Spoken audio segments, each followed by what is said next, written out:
কম খরচে কম সময়ে ঝটপট মালাই চপ মিষ্টি ঘরে বসেই তৈরি করে নিতে পারবেন খুব সহজ পদ্ধতিতে। এই ভিডিও দেখে যে কেউ এই পারফেক্ট মিষ্টি বানিয়ে খেতে পারবেন।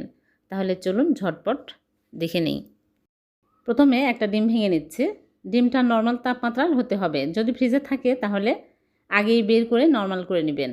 ফ্রিজের ডিম দিলে মিষ্টি ভালো হয় না, চুপসে যায়। ডিমটা ভালো করে ফেটে নিতে হবে। ফেটানো হয়ে গেলে আমি এক সাইডে রেখে দিব। আর এদিকে আমি নিয়ে নিচ্ছি গুঁড়া দুধ। এখানে 4 প্যাকেট গুঁড়া দুধ নিয়ে নিচ্ছি। আর 10 টাকা প্যাকেটের গুঁড়া দুধ আপনারা যে কোনো প্যাকেটই নিতে পারবেন। 10 টাকা দামের যে নিতে হবে তা না, বড় প্যাকেট থেকেও নিতে পারবেন। এখানে 4 প্যাকেট নিয়ে নিলাম। এখন আমি এর মধ্যে দিয়ে দিচ্ছি বেকিং পাউডার 1/4 চামচের অর্ধেক, এর চেয়ে বেশি দেওয়া যাবে না। আর তেল দিয়ে দিচ্ছি 1 চামচ। তেলের পরিবর্তে ঘিও দিতে পারবেন। এখন ভালো করে ঘষে ঘষে মিক্স করে নেব। এই কাজটা ভালো করে নিতে হবে, তাহলে যেহেতু বেকিং পাউডার আছে ভালোভাবে মিশে যাবে। তারপরে ডিমের মিশ্রণ অল্প অল্প করে দিয়ে নরম করে মেখে নেব। একবারে ঢেলে দেওয়া যাবে না, অল্প অল্প করে দিয়ে দেখতে হবে কতখানি লাগে। একদম নরম করে মেখে নিতে হবে। যখন রেস্টে রাখবো 5 মিনিট শক্ত হয়ে যাবে। এখানে একটা ডিমের অর্ধেক লেগেছে আর অর্ধেকটাই বেঁচে গেছে। এইরকম নরম করে মেখে নিতে হবে। এখন আমি 5 মিনিট ঢেকে রেখে দেব। 5 মিনিটে সেট হয়ে যাবে।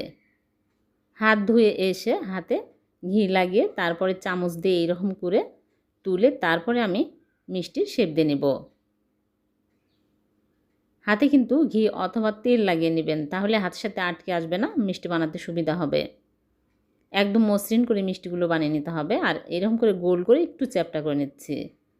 বেশি চ্যাপ্টা করা যাবে না, তাহলে মিষ্টিগুলো মালাইয়ের মধ্যে দেওয়ার পরে একদম পাতলা হয়ে যায়, ফুলে বড় বড় হয়ে যায়, তখন মিষ্টিগুলো দেখতে ভালো লাগে না। আর আমি ছোট ছোট করে বানিয়ে নিচ্ছি। মিষ্টি গায়ে কিন্তু ক্র্যাক থাকা যাবে না, একদম মসৃণ করে মিষ্টিগুলো বানিয়ে নিতে হবে।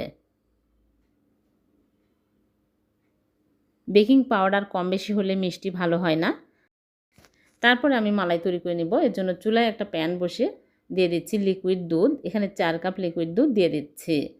দুধ কিন্তু বেশি ঘন দেওয়া যাবে না, তাহলে মিষ্টি ভালোভাবে ফুলবে না। একদম পাতলা দুধ নেওয়ার চেষ্টা করবেন। 2টা এলাচ দিয়ে বলক তুলে নেব। ভালোভাবে বলক তুলে নিতে হবে। আর চিনি পরিমাণ মতো দিতে হবে। আপনারা আপনাদের পরিমাণ মতো চিনি দিয়ে নেবেন। ভালোভাবে বলক উঠে আসলে মিষ্টিগুলো দিতে হবে। বলক ওঠার আগে কিন্তু মিষ্টি দেওয়া যাবে না, তাহলে মিষ্টিগুলো গলে যাবে। ভালোভাবে বলক চলে আসছে। এখন মিষ্টিগুলো একটা একটা করে দিয়ে দিচ্ছি। মিষ্টিগুলো দিয়ে হাই হিটে ঢেকে জাল করব 10 মিনিট। ঢেকে কিন্তু মিষ্টিগুলো জাল করতে হবে। আর মাঝে মাঝে ঢাকনা খুলে বাতাস বের করে দিতে হবে। আর মাঝে মাঝে উল্টিয়ে দিতে হবে। আবারও ঢেকে দিতে হবে। মিষ্টি প্রথম থেকে শেষ পর্যন্ত চুলার আঁচ একই অবস্থায় রাখতে হবে, কমানো বাড়ানো করা যাবে না, তাহলে মিষ্টিগুলো ভালোভাবে ফুলবে না। মাঝে মাঝে ঢাকনা খুলে বাতাস বের করে দিব আর মিষ্টিগুলো উল্টে পাল্টে দিব, তাহলে মিষ্টিগুলো সুন্দরভাবে 2 সাইডে ফুলবে।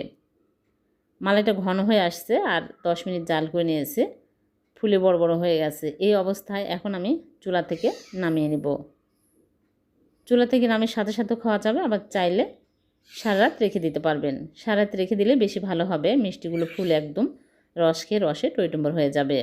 আমি রেখে দিচ্ছি, পরের দিন সকালে মিষ্টিগুলো আপনাদেরকে দেখাবো। ফিরে আসলাম পরের দিন সকালে।